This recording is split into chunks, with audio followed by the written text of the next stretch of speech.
everyone, welcome back. I'm so excited today to show you guys how to convert PowerPoint slides into a Google slide deck. So I know that a lot of you might have PowerPoint slides from prior to distance learning and you want to convert them to Google slide deck if you're using Google Classroom. So I'm going to show you guys today how to do that. It's really simple.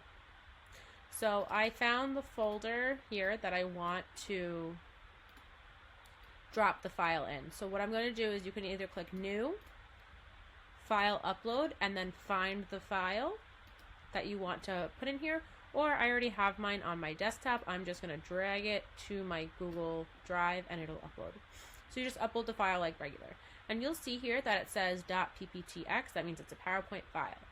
So if you want it to be a Google slide deck, you're going to open it up. You can click Open with Google Apps.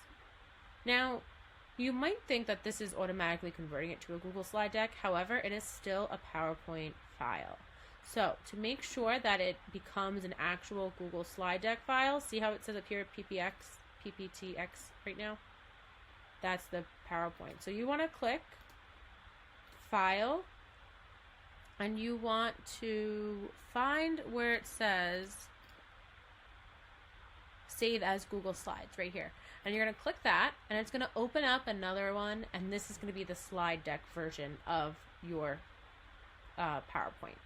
So you'll see here, it says .pptx, that's PowerPoint version, and this is just the regular Google slide deck version.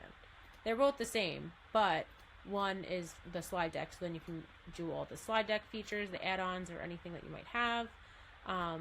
And it'll be easier for you to share it with students on Google Classroom if it's a Google slide deck, because Google plays well with Google, which makes a lot of sense because it's all one company, right? So the slide deck would be easier for you to share with students on Google Classroom. So that might be a reason that you want to convert it to Google Slides.